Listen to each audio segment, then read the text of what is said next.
இவர் விஜய் அவர்கள் 41 பேருக்கு கவர்மெண்ட் வேலை கொடுக்குறீங்க.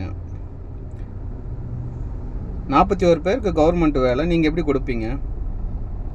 எதுக்காக கொடுக்குறீங்க? அவங்கன்னா சமூகத்துக்காக ஏதாவது இறந்தாங்களா? ஒரு நடிகனை பார்க்க போயிட்டு இறந்ததுக்கு அதுக்கு அவங்களுக்கு எதுக்கு அரசு வேலை தரணும்? உங்கள் காசு கொடுங்க, உங்கள் கட்சிக்காரங்களுடைய காசு கொடுங்க, உங்கள் கட்சியிலேருந்து நிதி ஒதுக்கி கொடுங்க. ஏன் நீங்கள் வச்சுன்னு இருக்கீங்களே, ஆளுக்கு கொடுங்க, 20 கோடி கொடுங்க, இல்லை 10 கோடி கொடுங்க. அதை விட்டு அரசாங்க வேலை எப்படி அவங்களுக்கு தருவீங்க? எத்தனையோ பேர் அதுக்காக படிச்சிருக்காங்க, படிச்சுட்டு போயிட்டு வேலை செஞ்சு இது பண்ணின்னு இருக்காங்க. நைட்டு பகல் பார்க்காம படிக்கிறாங்க, வெயில் மழை தெரியாமல் போயிட்டு ஸ்கூல் போயிட்டு படிக்கிறாங்க. கஷ்டப்பட்டு தாங்க எல்லாரும் படிக்கிறாங்க. அந்த அரசு வேலை கிடைக்கணுன்றதுக்காக தான் படிக்கிறாங்க.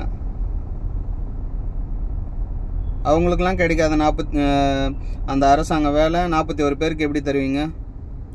அவங்கன்னா ஏதாவது சமூக சேவை செஞ்சாங்களா? அந்த குடும்பத்துக்கு ஏன் தரீங்க? யார் விட்டு இது எங்களுடைய உரிமைங்க, நாங்கள் கேட்போம், இது எங்களுடைய உரிமை. இந்த அரசாங்க வேலைன்றது எல்லாருக்கும் சாதாரணமாக எடுத்து கொடுக்கறதுக்கு கிடையாது. படிச்சுட்டு எக்ஸாம் பாஸ் பண்ணி அது வந்து அவங்க என்ன தகுதி பெறாங்களோ அதுக்கேற்ற மாதிரி தான் வேலை கொடுக்கணும்.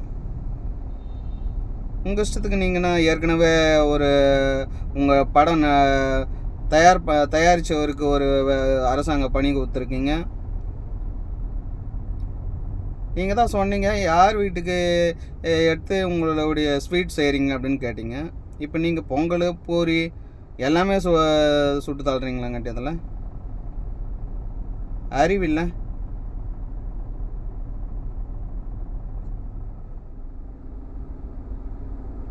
எத்தனையோ பேர் படிச்சுட்டு அவன் வேலை இல்லாமல் இருக்கான், அவங்களுக்கு கொடுங்க. 41 பேர் உனக்காக வந்து பார்த்து உனக்காக இறந்தாங்கன்னா அவங்களுக்கு அரசாங்க வேலை தருவீங்களா? அவங்கன்னா ஏதாவது ஒரு அரசாங்கத்துக்காக ஏதாவது பணியில் போயிட்டு இறந்தாங்களா? இல்லை சமூகத்துக்காக ஏதாவது வேலை செஞ்சு அதனால் இறந்தாங்களா? அவங்களுக்கு அரசு பணி தரத்துக்கு உங்களை பார்க்க வந்தால் நீங்கள் கொடுங்க, உங்களுடைய பணத்தை கொடுங்க. இதை கொடுக்கூடாதுன்னு சொல்கிறதுக்கு நீங்கள் யாருன்னு எனக்கு கேட்காதீங்க. இது எங்களுடைய உரிமை. ஒரு அரசுக்கு சம்மந்தமான விஷயங்கள் பேசுகிறது ஒவ்வொரு குடிமகனுடைய உரிமை. அதனால் நாங்கள் கேட்க தான் செய்வோம்.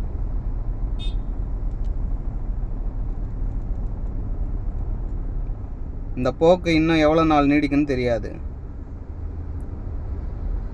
நான் அரசாங்கம் உங்ககிட்ட இருந்தால் ஏங்க 5 வருஷம்தான் உங்களுக்கு, அதுக்கப்புறம் யார் வருவாங்க அப்படின்லாம் தெரியாது.